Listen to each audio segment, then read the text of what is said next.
Okay, for the sake of time, I'm going to start the meeting. We have a task force member that's joining us by video conferencing, and due to that, I'm just going to talk for this particular task force meeting.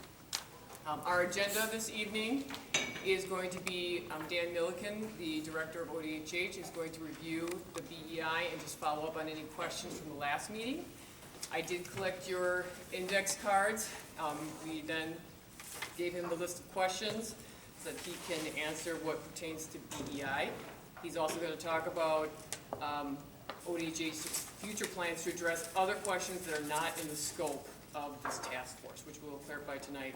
So after Dan gives his presentation, we will make sure that if there are any questions for anybody, if anybody has any questions for Dan, we'll give you about 15 minutes to ask those questions.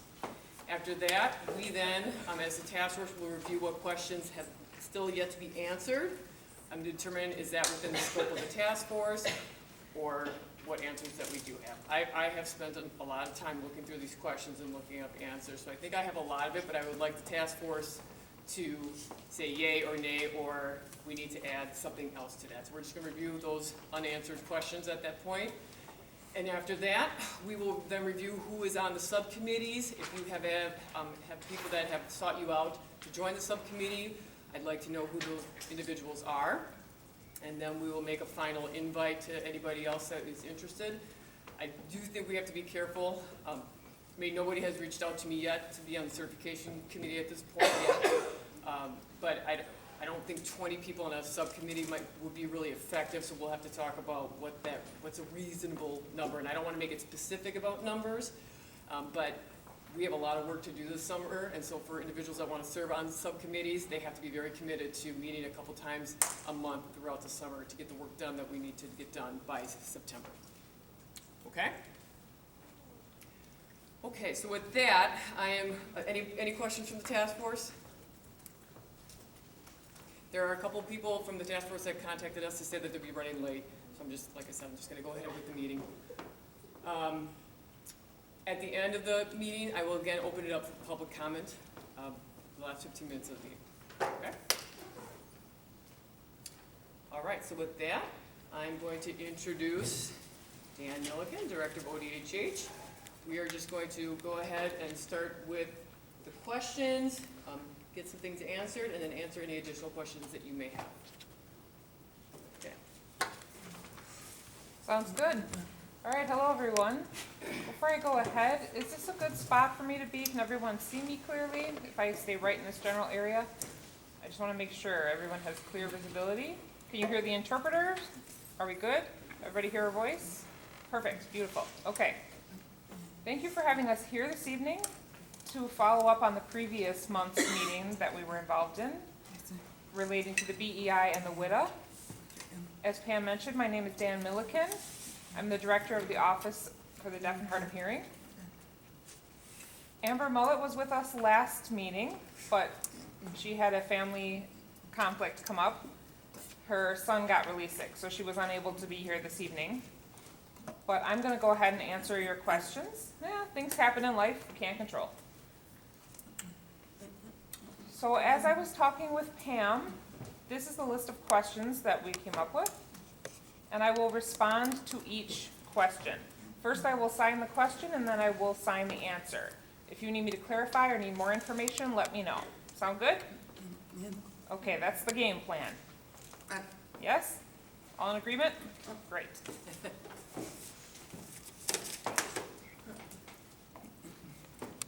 DHS stands for Department of Health Services. In relation to the budget, who is involved with the proposal? So the answer is ODHH, or the Office for the Deaf and Hard of Hearing. Our staff monitors the proposal and any discussions therein. We work with the Bureau of Aging and Disability Resources, BADER, and that's under the Division of Long-Term Care for financial purposes. And OLC, the Office for Legal Counsel, does reviews along the way, and then they propose to ODHH. And ODHH has been kind of spearheading this along the way. But we have the financial support, the legal support, the administrative support, the whole scale, and everything that we can provide to support the administrating of this certification process.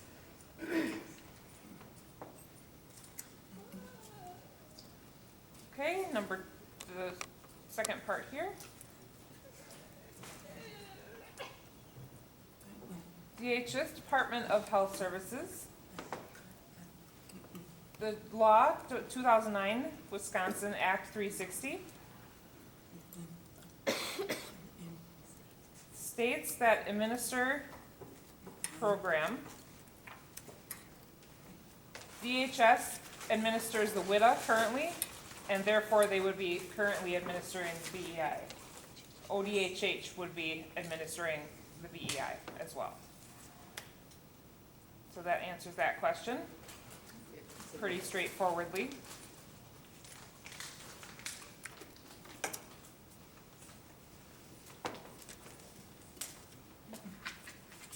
You can move that down for me, Pam. So number 2.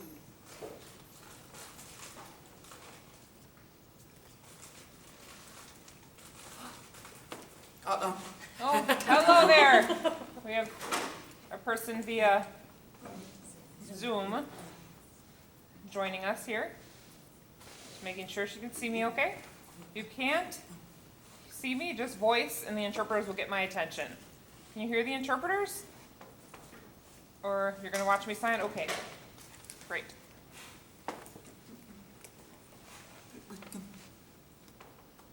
So permission, why? Pam and I were discussing this a little bit. And permission to administer certification or licensing has to work in a partnership with DSPS, the Department of Safety and Professional Services, relating to the licensure. So people who take the test, if they're filing, they pass, they fail, that gets passed along to DSPS. So that permission is witnessed between ODHH and DSPS working in collaboration. But I wasn't sure what else you meant by that comment.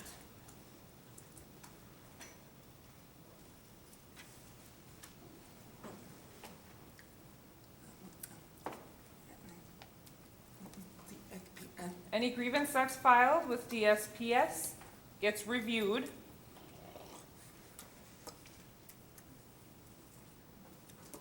But there haven't been many grievances filed through DSPS. But if you have a concern, you have to address that to DSPS directly. Just to answer, I was given some numbers about how many complaints have been filed with DSPS. Since September of 2011, only 15 complaints have been filed with DSPS. Yeah, that's small number. Of that, the Sign Language Council received 9 of those complaints that were regarding license, 9, that were regarding licensed interpreters. 7 were closed at the screening process. And then 2 moved ahead and they were closed after investigation. For interpreters that were unlicensed, a total of 6 were filed. 5 were closed at the screening of those cases, and there's 1 pending. So there's only been 15 complaints since 2011. Paul?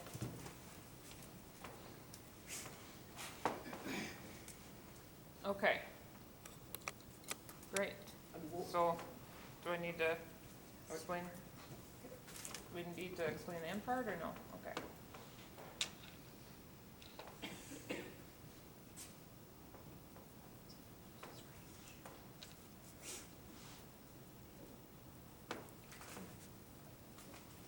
Okay, again, this question should be related to DSPS. It's more directed towards their expertise. The council can grant a temporary or permanent exemption to these 28 individuals or people who are waiting to get their results.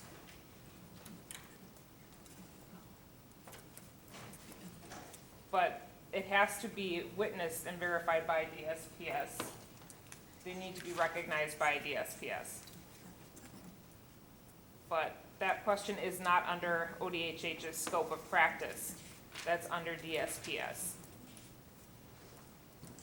Licensure, certification, that gets directed to them. Can I, do you mind if I add, so I want to share something? Hold on, I'm ready with my. In the law, there is something that was brought up about this exemption, and it does say that the council, like Dan said, can grant a temporary or permanent exemption to an individual who is a resident of this state, so that's SLIC, that would authorize that individual to provide interpretation.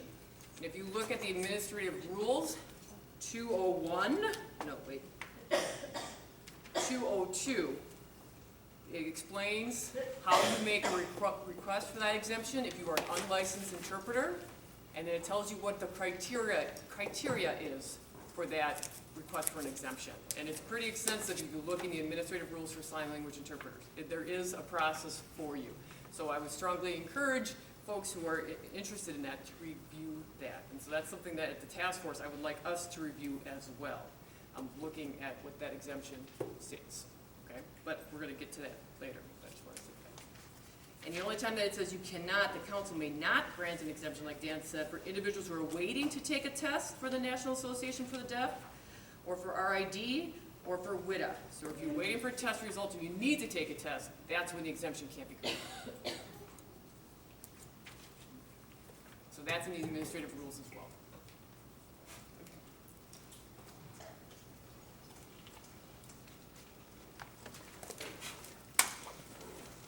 Okay, moving on.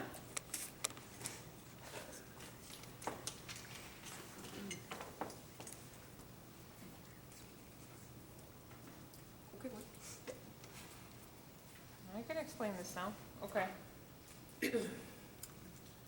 Someone asked about ODHH's, that they have no resources for interpreters.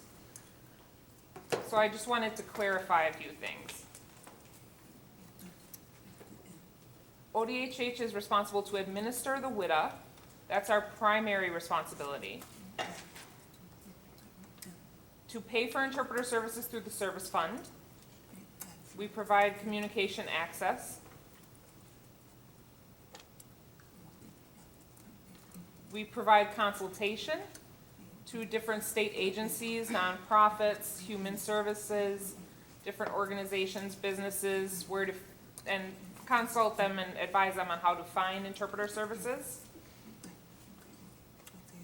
And we have an interpreter directory that we actually provide them with a list of interpreters in Wisconsin, of freelancers that have licenses and certifications, and also a list of the sign language interpreting agencies that are located in the state.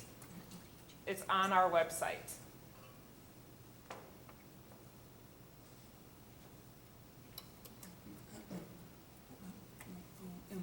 The service fund is our cornerstone program. And that opens up kind of a whole broad gamut of interpreting issues relating to that.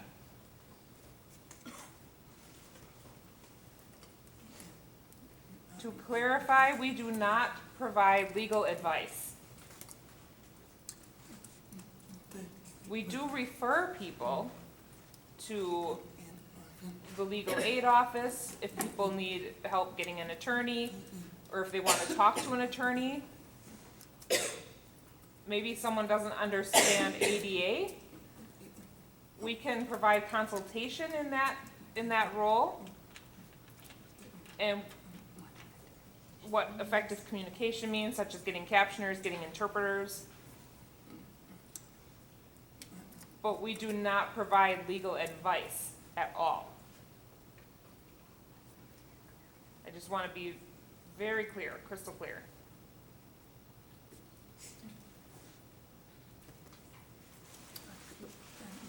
Some people ask me about statistics involved with the service fund. We will be compiling a report on the service fund and the financials, what we've been providing for primarily for priorities for interpreting services, what's funded versus what's not.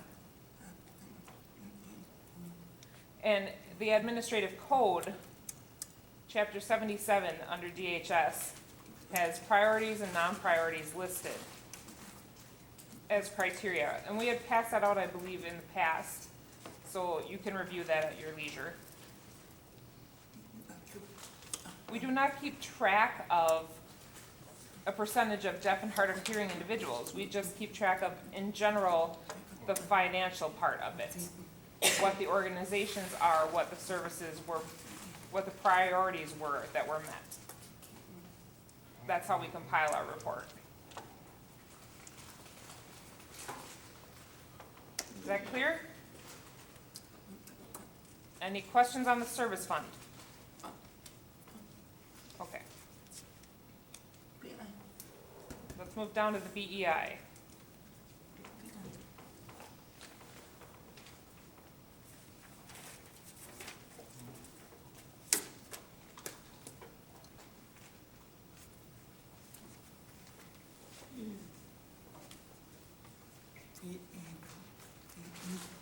So the raters for the BEI, the question was raised, can a deaf person rate interpreters for the BEI? At last month's meeting, we kind of gave an overview of what the BEI looks like, but hadn't really given the nuts and bolts of it yet. And don't really know the ins and outs completely as to how it will work. But we can have a deaf person in that evaluator role. How are they selected? There will be deaf individuals, interpreters, and that will be forthcoming in the future as we get more along into the process. We don't have the final details yet. At last month, we were still waiting for the final contracts to come into line. So we're still kind of waiting on that. Once that all works itself out, I can come in and really give you the content, you know, the really teeth of the program.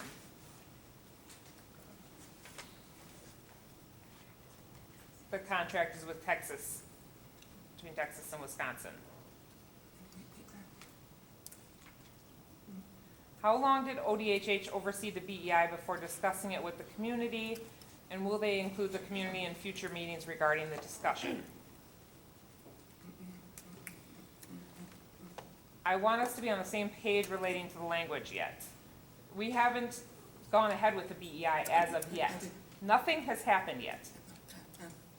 We are in the midst of contractual negotiation right now. We're in that process. Once the contract is established, then we'll go through the implementation process. And what will that look like for ODHH taking on that new program and that new test? And then, sorry, keep moving into light. Then we'll have little community outreach sessions where we go around and explain what this test will look like and get down to the nitty-gritty. And then it'll streamline from there. So the timeline is tentative as of right now. Hopefully will be fully established within a year. But it depends on the contract when that falls into line. The timeline is a little bit negotiable. Okay, question?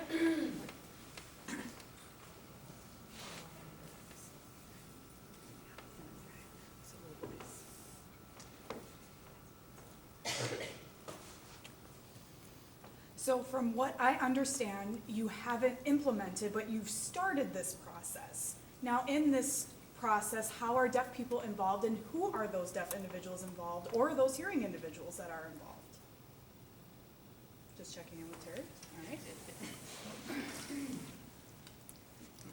I'm happy you asked me that question. The BEI is under Texas. They have all the content. So we're really kind of leasing it from them and setting it up here in Wisconsin. And the BEI itself would come here. We have no authority to modify it, change it, streamline it in any way. It's not our property, we're just leasing it. BEI staff would come to Wisconsin to train our staff at ODHH to how to proctor the exam. They would also provide training for the raters and evaluators, including deaf evaluators. What that exactly looks like and that timeline looks like, we're not exactly clear yet, but that will be happening.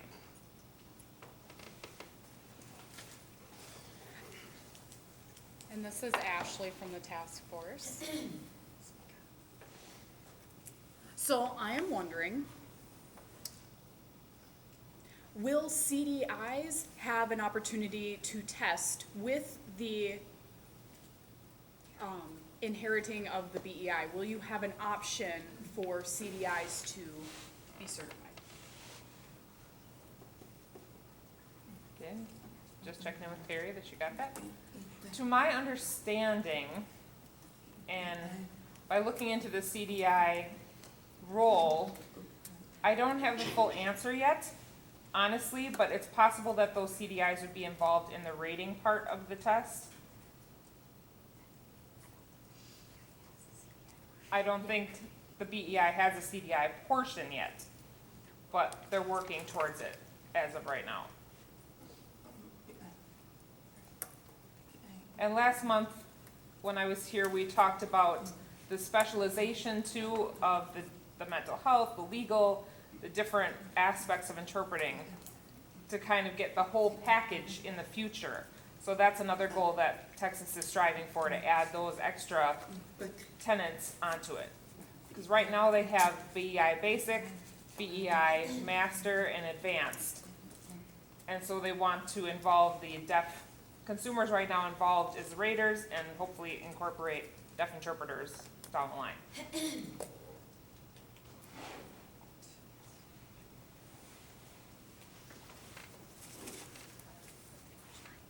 And this is Joel.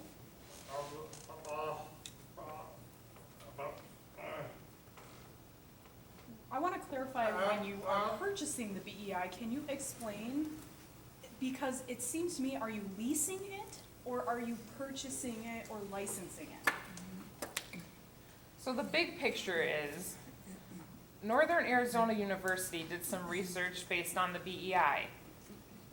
And it was about $250,000 for the whole thing for Texas to set it up and get it going off the ground. If Wisconsin wanted to do their own and not use the BEI, set up their own program and start from square one, it would be more money. Or the alternative would be that Wisconsin would pay $10,000 a year to Texas to lease the BEI, to pay for administrative costs for the training and everything relating to proctoring the exam here. In addition, providing the $5,000 or so extra dollars for the staff from Texas to come here and provide the training on the BEI. So the final cost, that's still in the part of the contract negotiations.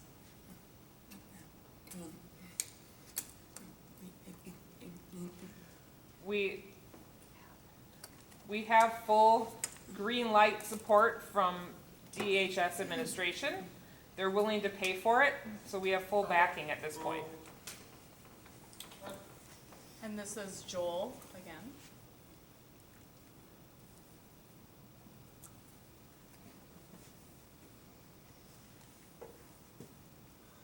So to follow up with that question, your contract would be an annual contract then? Or is it a monthly contract? Could you explain how that contract then is renewed?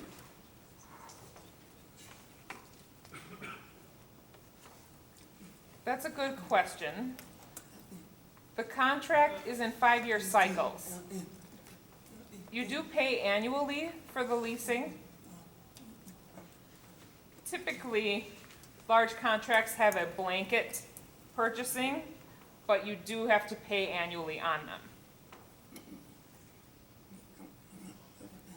So our office has contracts with procurement's office, and we follow the state language and how that works.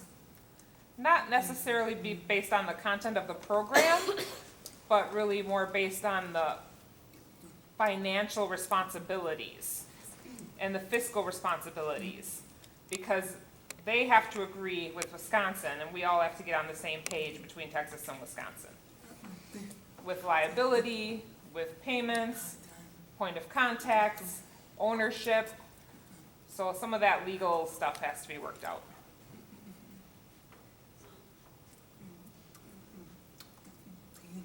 And it is subject to change too. So Texas may say, oh, we want to change it from every 5 years to every year instead, and that's possible, they can.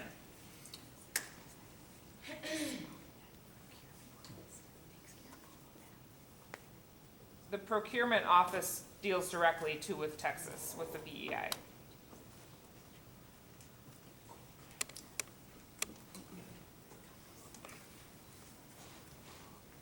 So Terry on Zoom has a question.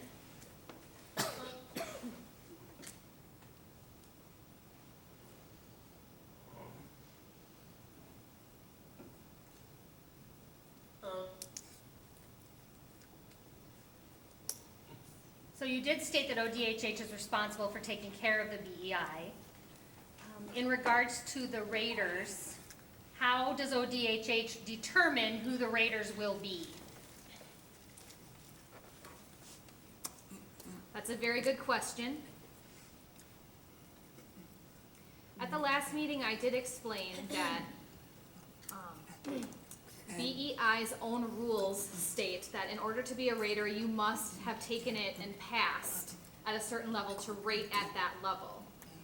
So my understanding is that the BEI staff initially will come to us, and there are some raters already in Illinois, including deaf raters. They will come to train a pool of qualified individuals here in Wisconsin to take over the rating here for us. Our office, again, is just the administrators of the test. In terms of the evaluation and the rating, the test, the passing and the failing, that goes through BEI. It doesn't go through us at all. We are completely neutral. We proctor, and that is all. Again, once we have a better idea of what the nitty-gritty will look like, we will talk more about this in town hall settings. We're just not there yet.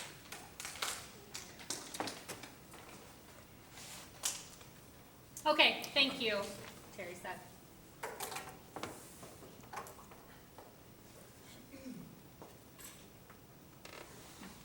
And this is Kaylin Promo. I'm sorry, you were.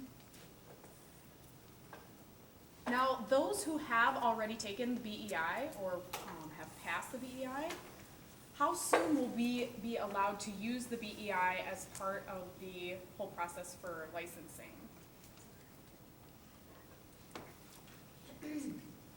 So, and just clarifying.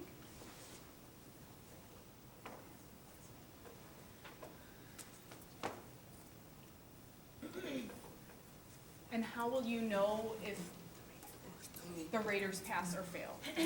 Good question. We're not sure yet.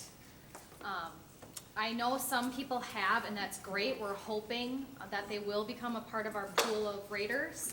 But again, we don't know. That's coming down the line. We're